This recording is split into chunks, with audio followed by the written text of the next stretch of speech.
وہ اپنی زندگی گزاریں۔ تو آج کے اس پروگرام کو ہم لے کر چلیں گے، اور یہ ہمارے سامنے جو اس وقت آپ اسکرین پر بھی دیکھ رہے ہیں، سورہ ہود آیت نمبر 42 آ چکی ہے جی۔ اور میں سمجھتا ہوں کہ یہ ہمارے تمام تر سوالوں کو اس قدر خوبصورتی کے ساتھ یہ آیت جواب دیتی ہے، اور یوں لگتا ہے بلکہ یہ ہے کہ یہ کتاب 2025 میں بھی اور آنے والے 25,000 سالوں تک امامت کرنے کی یا کروانے کی صلاحیت رکھتی ہے۔ تو جناب آئیے اس آیت کی طرف۔ واقعہ کچھ یوں ہے جی کہ حضرت نوح علیہ السلام اور حضرت نوح علیہ السلام کے بیٹے، کیونکہ ہمارے پروگرام ابنا پر مبنی ہیں تو ہم نے ہر تقریباً کوشش کی ہے کہ ابنا کو ہم سامنے رکھتے ہوئے، بیٹوں کو سامنے رکھتے ہوئے، اور ابنا میں ایسا نہیں ہے کہ وہ صرف ہم بیٹوں سے مخاطب ہیں، بلکہ ہمارا خطاب ان بیٹیوں سے بھی ہے کہ جو ہمیں سنتی ہیں۔ اللہ کریم ہماری بیٹیوں کو اپنی رحمتوں اور برکتوں میں محفوظ رکھے، آمین یا رب العالمین۔ تو جناب آیت آئی ہے کہ اعوذ باللہ من الشیطان الرجیم، بسم اللہ الرحمن الرحیم، وَهِيَ تَجْرِي بِهِمْ فِي مَوْجٍ كَالْجِبَالِ وَنَادَى نُوحٌ ابْنَهُ وَكَانَ فِي مَعْزِلٍ يَا بُنَيَّ ارْكَبْ مَعَنَا وَلَا تَكُنْ مَعَ الْكَافِرِينَ۔ عام اس کا ترجمہ ہے جی، وہ کشتی انہیں پہاڑوں جیسی موجوں میں لے کر جا رہی تھی، اور نوح علیہ السلام جو ہیں انہوں نے اپنے بیٹے کو ایک کنارے پر، جو کہ کنارے پر تھا، پکار کے کہا کہ میرے بیٹے آپ ہمارے ساتھ جو ہیں وہ سوار ہو جائیں اور کافروں میں سے نہ ہوں۔ بظاہر یہ ایک آیت جو ہے، اس سے ہم یوں ہی گزر جاتے ہیں، اور ہم شروع سے ہمارا موقف یہ ہے کہ قرآن کریم کی ایک ایک آیت اور اس آیت میں استعمال ہونے والا ایک ایک لفظ آپ کو تدبر اور تفکر کی دعوت دیتا ہے۔ تو آج ہم ذرا دیکھیں گے کہ یہ جو مکالمہ ہوا ہے، اس مکالمے کی کیا اہمیت ہے، اور اس سے اگلی آیت جو کہ ہم اس کے بعد شامل کریں گے، اس میں ہم یہ دیکھیں گے کہ جمود سے تحرک کا یہ سفر جو ہے۔ اور یہ بھی یاد رکھیے کہ پیچھے تھوڑا سا بیک گراؤنڈ میں آپ کو بتاتا چلوں کہ حضرت آدم علیہ السلام کے بعد آپ یہ دیکھیے کہ ہمارے ہاں تسلسل میں حضرت آدم علیہ السلام کے بعد حضرت نوح علیہ السلام کو رکھا جاتا ہے۔ تو جو ہی آپ پیچھے ذرا حضرت آدم علیہ السلام کی طرف جائیں گے تو وہاں پر بھی آپ کو ایک تحریک دکھائی دے گی، ایک حرکت دکھائی دے گی جو کہ آدم علیہ السلام کی طرف سے ہے، اور ایک جمود دکھائی دے گا جو کہ آپ کو ابلیس کی طرف سے ہے۔ آدم علیہ السلام کی طرف سے ایک پہلی دفعہ انسانی معاشرتی زندگی کا تصور آپ کو دکھائی دے گا جو کہ اجتماعیت پر مبنی ہے، لیکن ابلیس کی طرف جب آپ دیکھیں گے تو وہاں پر وہ یہ کہہ رہا ہے کہ مجھے آگ سے بنایا گیا ہے، اسے مٹی سے بنایا گیا ہے، اور یوں وہ اپنے آپ کو جامد کرنے کی کوشش کر رہا ہے، بلکہ سب کو جامد کرنے کی کوشش کر رہا ہے، اور اس کے ساتھ ساتھ وہ انفرادیت کا بہت بڑا دعوے دار ہے۔ ان دو شخصیات کا جو مکالمہ ہے وہ بھی تقریباً آپ یہ دیکھ لیجئے گا کہ اسی بیک گراؤنڈ پر ہے کہ ہم جمود سے تحرک کی طرف، یعنی کہ حرکت کی طرف کیسے سفر کر سکتے ہیں، اور یہ جمود جو ہے یہ ذات اور کائنات میں کبھی نہیں پنپ سکتا۔ قرآن کریم کا واضح پیغام ہے کہ جمود کبھی نہیں پنپ سکتا۔ ہم اس سے پہلے بھی عرض کر چکے ہیں کہ قرآن کریم میں سوائے اللہ کی ذات ہر چیز متغیر ہے، ہر چیز ایوولوشن سے گزر رہی ہے، ہر چیز کے اندر کہیں نہ کہیں کوئی تغیر آ رہا ہے۔ اور یہاں پر بھی آپ دیکھ لیجئے کہ انسانی تاریخ کو سامنے رکھتے ہوئے قرآن کریم نے حضرت آدم کا میں نے آپ سے عرض کیا، اور ابلیس کی بات ہم نے بتائی آپ کے سامنے، اور اب اس کے بعد حضرت نوح علیہ السلام آ رہے ہیں، اور یہاں سے آپ کو پوری سورہ نوح اور حضرت نوح علیہ السلام کی پوری کارکردگی کی بھی آپ کے سامنے آ جائے گی کہ بیسیکلی ان کا اپنی قوم کے ساتھ اختلاف کیا تھا، اور اللہ نے اگر ان کے ساتھ حمایت کی ہے اس پورے معاملے کے اندر تو وہ بھی کیوں کی ہے۔ ان سوالات کے بھی جوابات آپ کو انشاءاللہ آج کے اس پروگرام میں مل جائیں گے۔ تو آیت ہم پڑھ چکے ہیں، اور حضرت ونادى نوح، یہاں پر بھی ایک بات چھوٹی سی میں بتاتا چلوں کیونکہ یہاں سارے تقریباً قرآن کریم کے طالب علم ہیں اور لسان سے بڑی محبت کرنے والے ہیں۔ تو یہاں پر آپ یہ دیکھیے کہ پکارنے کے لیے دو اہم ترین الفاظ قرآن کریم میں استعمال ہوئے ہیں۔ ایک لفظ ہے ندا، ندا پکارنا، ندا نادا جو لفظ آتا ہے، اور دوسرا لفظ ہے دعا۔ تو ان دونوں میں بنیادی فرق کیا ہے؟ تو بہت سارے فروق میں ایک فرق آپ یہ بھی دیکھیں گے کہ ان میں بنیادی فرق جو ہے، نادا میں آپ کو، ندا میں آپ کو دوری ملے گی. اب جیسا کہ اس آیت کے اندر بھی آپ دیکھ رہے ہیں کہ حضرت نوح علیہ السلام جو ہے وہ کشتی میں ہے، بیٹا پانی میں ہے، دوری ہے، پکارا جا رہا ہے، اور شاؤٹلی اونچا اونچا اونچا پکارا جا رہا ہے. تو پتہ چلا کہ جہاں پر بعد ہو، دوری ہو، وہاں پر قرآن کریم ندا کا لفظ لے کر آتا ہے. لیکن جب آپ دعا کی طرف آئیں گے تو دعا میں آپ کو تقرب دکھائی دے گا. یہ وہ پکار ہے کہ جس کے اندر قرب ہے، اور وہ پکار، یا دوسری طرف علماء نے یہ بھی کہا کہ ندا جو ہے وہ ون سائیڈڈ کال ہے، اور جب آگے سے آنسر آتا ہے تو وہ دعا یعنی ایک ٹو وے کنیکشن بنتا ہے کہ جس میں کنورسیشن سٹارٹ ہوتی ہے. تو ون سائیڈڈ کال جو ہوتی ہے اس کو بھی ندا کہا جاتا ہے، اور اس میں بعد ہوتا ہے، دوری ہوتی ہے، جیسا کہ یہاں پر ہم دیکھ سکتے ہیں کہ حضرت نوح علیہ السلام نے فرمایا ہے، ونا اللہ تعالیٰ نے فرمایا ہے کہ ونادى نوح، اور نوح نے ندا کی ہے. اچھا، اب ابن کا لفظ یہاں پر آیا ہے تو یہاں پر پھر آپ کے ذہن میں یہ سوال پیدا ہوگا کہ اگر ان دونوں کی ہم آہنگی تھی تو انہوں نے اپنے بیٹے کی، اپنے والد صاحب کی بات کیوں نہیں سنی؟ تو جہاں پر ہم نے عرض کیا کہ جہاں پر کنورسیشن یا ریلیشن، آئیڈیولوجیکل کنورسیشن یا ریلیشن ہوگی، وہاں پر آپ کو اب کا ورڈ، چاہے وہ ابتی میں ہو، اب یعنی ابا میں ہو، یا ابن کے اندر ہو، اب کا ورڈ آپ کو جہاں پر آئیڈیولوجیکل ریلیشن ہوگی، جہاں پر کنورسیشن یا ریلیشن ہوگا، وہاں پر آپ کو اب کا ورڈ دکھائی دے گا. جیسا کہ حضرت ابراہیم علیہ السلام نے بھی اپنے اب آزر کو اب یا ابتی بھی کہا ہے، اب کہا ہے. تو اسی طریقے سے حضرت اسماعیل علیہ السلام نے بھی اپنے والد حضرت ابراہیم علیہ السلام کو یا ابتی کا لفظ انہوں نے استعمال کیا ہے. تو یہاں پر بھی آپ دیکھیے، وَكَانَ فِي مَعْزِلٍ، اب وہ ایک طرف تھے، ایک کنارے کی طرف تھے. اب جو حضرت نوح علیہ السلام نے فرمایا ہے، یا بنی ارکب معنا، اے میرے بیٹے ہمارے ساتھ سوار ہو جاؤ، ہمارے ساتھ سوار ہو جاؤ، ولا تکن مع الکافرین، تم کافروں میں سے مت ہو جاؤ. اب ذرا جائیے جناب تھوڑی سی گہرائی کے ساتھ اس آیت کے اندر، اور یہ آیت اپنے خزانے آپ کے حوالے کر دی. اس سے پہلے میں عرض کر چکا ہوں کہ یہ انسان کی ابتدائی تربیت کا حصہ ہے، کہ انسانیت کو یہ بتایا جا رہا ہے کہ آپ نے ایک تحرک کے ساتھ اس کائنات کے اندر زندگی گزارنی. اب وہ تحرک جو ہے، وہ تحریک جو ہے، وہ آپ کی ذات کا حصہ ہے، وہ کائنات کا حصہ ہے. اگر آپ جمود ہوں گے تو آپ ہلاکت میں چلے جائیں گے.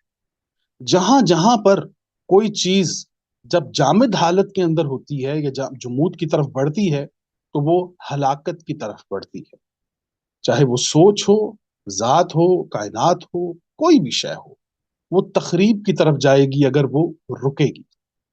اب یہاں پر یہ دیکھیے، کمال دیکھیے قرآن کریم کا، کہ اب بیٹے نے یہ بات سننے کے بعد بیٹے نے آگے سے جواب دیا ہے. جی اب یہ آیت نمبر 43 ہے، اس سے اگلی آیت ہے 42 سے اگلی 43 آیت ہے، اس پر آ جائیے تاکہ پیچھے سے ہم نے آپ کو پورا بیک گراؤنڈ بتا دیا ہے.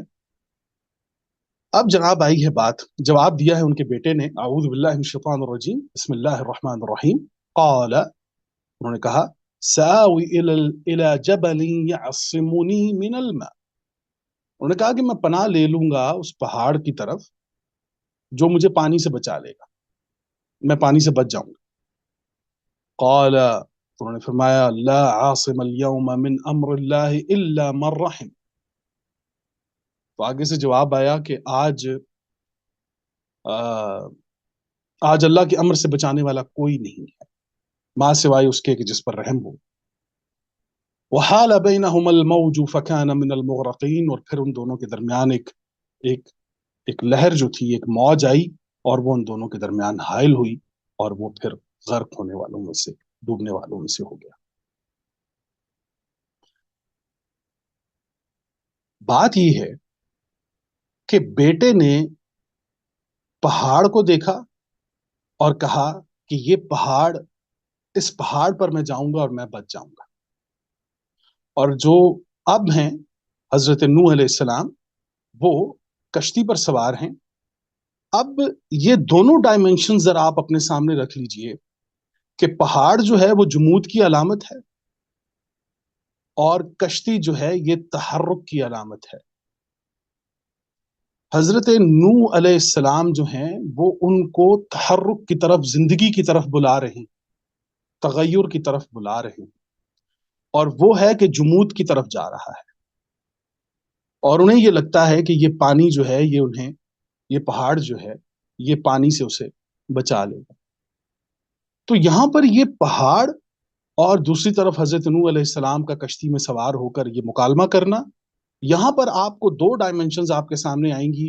ایک ڈائمنشن ہے جمود کی، کہ جس کی علامت پہاڑ ہے، اور دوسری طرف آپ دیکھیں گے ایک تحرک ہے، ایک کشتی ہے جس پر حضرت نوح علیہ السلام سوار ہیں، اور یہ کشتی جو نوح علیہ السلام نے بنائی ہے، یہ ذہن میں رکھیے کہ ایک نبی، ایک رسول اپنی ساری زندگی تغیر کے اندر گزارتا ہے۔ کسی نبی نے کبھی بھی کسی ایک حالت کے اندر اپنی زندگی نہیں گزاری، کسی رسول نے کسی ایک حالت کے اندر اپنی زندگی نہیں گزاری، بلکہ تغیر کے اندر زندگی ہے، تغیر کے اندر حیات ہے۔ اب نوح علیہ السلام جو ہیں وہ انہیں اس تحرک کے مقام سے پکار رہے ہیں، اور وہ جمود کی طرف لپک رہا ہے۔ اب ذرا اس چیز کو سامنے رکھتے ہوئے ہمیں اپنی قوم اور اپنی اولاد اور اپنی نسل کا جائزہ لینا ہوگا، اور ہم بھی یہ دیکھ رہے ہیں کہ یہ کچھ پہاڑ ہیں جنہیں ہماری اولاد دیکھ کر ان کی طرف بھاگتی ہے، اور انہیں یہ لگتا ہے کہ یہ پہاڑ، اب وہ پہاڑ جو ہے وہ معیشت کا پہاڑ ہے، اس کی طرف لپکے ہیں، خواہشوں کا پہاڑ ہے اس طرف لپکے ہیں، آرزوؤں کا ہے اس طرف لپکے ہیں، لالچ کا ہے اس طرف لپکے ہیں۔ جس بھی انداز میں یہ دیکھ لیجئے کہ آج ہماری نسل جو ہے وہ بھی ایک موج ہے جو ہمارے اور ان کے درمیان حائل ہو گئی ہے، ایک موج ہے جو والدین اور اولاد کے درمیان حائل ہو چکی ہے، اور حالت یہ ہے کہ وہ اس موج کے اس طرف ہمیں نہیں معلوم کہ ہماری اولاد کے ساتھ کیا ہو رہا ہے، وہ کس چیز میں، کس جہالت کے دریا میں ڈوب رہے ہیں، ہمیں اس چیز کا اندازہ نہیں۔ یہ ایک مثال اگر آپ سامنے رکھیے تو آپ یہ دیکھیے کہ شارٹ کٹس کے جو پہاڑ ہیں، جنہیں ہمارے بچوں کو لگتا ہے کہ ان شارٹ کٹس کے پہاڑوں کی طرف جب ہم جائیں گے تو بچ جائیں گے، ان میں معیشت سب سے بڑی بات، کہ ایک جمود کی طرف انہیں پکارا۔ ایک چیز ہے کہ جو جامد ہے، لیکن ہماری نسل کو یہ لگتا ہے کہ جناب ہم اس طرف بڑھیں گے تو ہم بچ جائیں گے، لیکن جب پانی اس کو کراس کرتا ہے نا جی، جب پانی پہاڑ کو ڈبو دیتا ہے تو پھر یہ بھی ڈوب جاتی ہے۔ لیکن وقتی طور پر ان کا کہنا یہی ہوتا ہے کہ میں پہاڑ کی طرف پناہ لوں۔ اب ایک اور حیران کن میں آپ کو بات بتاؤں کہ اوا عربی زبان کے اندر پناہ کے لیے لفظ استعمال ہوا ہے، لیکن قرآن کریم نے عوض کا لفظ بھی استعمال کیا ہے۔ ایک جگہ جب قرآن کریم کہتا ہے کہ اعوذ باللہ، تو وہاں پر بھی ہم نے پناہ لکھا ہے، لیکن ہمیں یہ چاہیے کہ ہم بتائیں یہ کون سی پناہ ہے، یہ عوض کون سی پناہ ہے، اور یہ اوا کون سی پناہ ہے۔ اوا وہ پناہ ہوتی ہے جو پناہ گزین کو دی جاتی ہے، جسے پناہ درکار ہوتی ہے، جس کے پاس وہاں پر رہنے یا رکنے کے علاوہ کوئی اور آپشن نہیں ہوتا۔ حضرت نوح علیہ السلام کے بیٹے کو دیکھ لیجیے کہ اس کے پاس سوائے پہاڑ کے اور کوئی آپشن نہیں، لیکن عوض کہتے ہیں وہ پناہ کے جس میں نگاہ شامل ہو، آپ اپنی رب کی نگاہ کے سامنے رہیں۔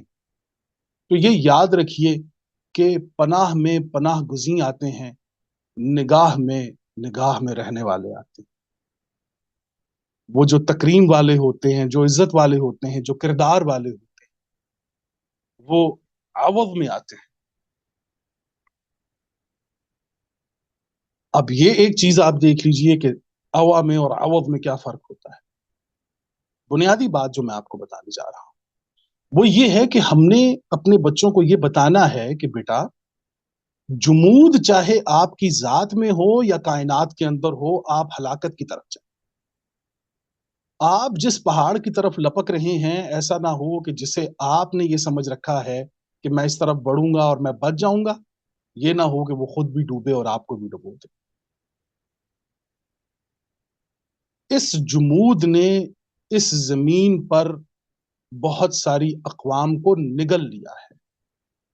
آج ہمارے ابناء کو یہ پتا ہونا چاہیے کہ یہ رب کریم، یہ رب عظیم، یہ چاہتا ہے کہ انسانی ذات اور کائنات یہ دونوں پیرالل کنڈیشن کے اندر آگے بڑھے، ایک بہترین کمبائنڈ کوآرڈینیشن کے اندر یہ آگے بڑھے. انسانی ذات میں اور کائنات میں کوئی فرق نہیں آنا چاہیے. ہمارے ہاں بہت دفعہ مجھ سے لوگوں نے کہا کہ آپ نے صلات پر آج تک کوئی پروگرام نہیں کیا، آپ نے صلات کو ابھی تک بیان نہیں کیا. چونکہ ہمارے ہاں یہ بڑا قرآن کریم کے طالب علموں میں تو یہ بڑا ہاٹ ٹاپک ہوتا ہے. لیکن میں آج اس پر بھی تھوڑی سی بات کرتا چلوں کہ اگر ہم اپنے ابناء کو یہ بتا دیں کہ صلات وہ طرز زندگی ہوتی ہے جو انسانی ذات اور کائنات کو ہم آہنگ کر دیتی ہے، صلات وہ طرز زندگی ہوتی ہے، وہ حکمت عملی ہوتی ہے، وہ رہنمائی ہوتی ہے. اب یہ صل کے لفظ کو آپ دیکھیں کہ اگر آپ اپنی ذات کے ساتھ جڑے ہوئے ہیں اور کائنات سے کٹے ہوئے ہیں تو آپ گئے. آپ کائنات کے ساتھ جڑے ہوئے ہیں، اپنی ذات سے کٹے ہوئے ہیں تو آپ گئے. اور اگر دونوں چیزوں میں اگر آپ کے پاس اپنے خالق کا کوئی تعارف نہیں ہے پھر بھی آپ گئے. آپ دیکھیے عرب کہتے ہیں کل ما تواصل اکثر تفہم اکثر تکسب اکثر. کہتے ہیں تم جتنا تواصل کرو گے، جتنا وصل کرو گے، جتنے قریب جاؤ گے اتنا بہتر جانو گے. اس وصل سے، اس وصال سے، اس ملنے سے آپ کو صل کے مقام پر صلات کھڑی ہوئی دکھائی دے گی. اس میں ہم خدا کا کچھ نہیں بنا رہے. میری نماز میں خدا کو کوئی فائدہ نہیں ہے جناب. قرآن کریم کا مقام یہ ہے کہ قرآن کریم یہ بتاتا ہے کہ میری صلات میری ذات کے لیے بینیفٹ ہے، اس سے خدا کی ذات کو کوئی فائدہ نہیں. تو میری نماز الحمدللہ مجھے تب فائدہ دے گی کہ جب میری نماز قرآن کریم کے احکامات کے مطابق ہوگی. آج میں نماز پڑھ رہا ہوں الحمدللہ، تو اس نماز سے فائدہ مجھے یہ ہونا چاہیے کہ میں ذات اور کائنات کے ساتھ جڑا ہوا ہوں. میں اپ گریڈ ہو رہا ہوں کہ نہیں ہو رہا.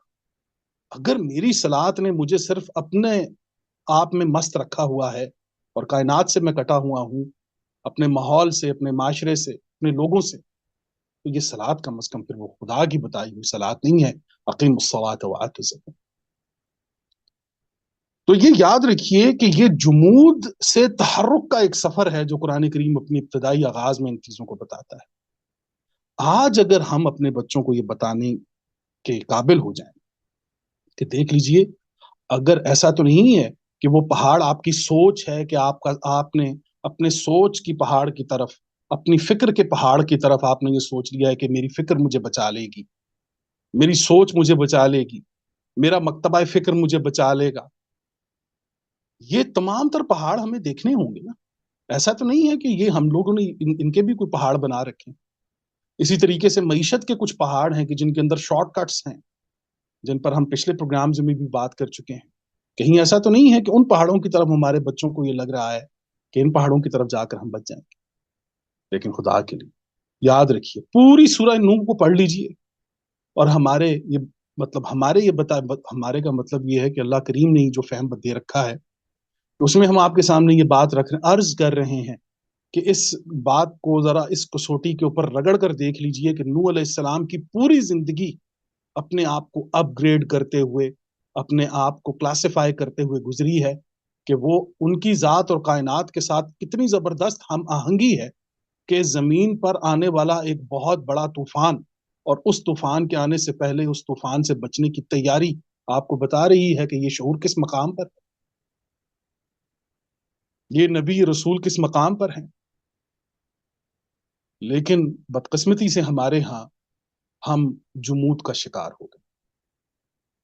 ہمیں تغیر، جس انسان نے بھی تغیر کی بات کی ہے، یہاں تک کہ خود قرآن کریم کا یہ دعویٰ ہے کہ میں کسی قوم کی اس وقت تک حالت کے اندر تغیر نہیں لاتا کہ جب تک کہ وہ خود تغیر نہیں لائیں. اور میں پہلے بھی عرض کر چکا ہوں کہ تغیر میں اور تبدل میں یہ فرق ہوتا ہے. قرآن کریم کے اندر یہ دونوں فرق ہیں. تغیر اور تبدل میں یہ فرق ہوتا ہے کہ تبدل جو ہوتا ہے، مثال کے طور پہ ایک فیکٹری ہے کہ جس میں کچھ لوگ کام کرتے ہیں، وہ چوری کر رہے ہیں تو مالک نے ان کو ہٹا کر کچھ اور لوگ لگا دیے.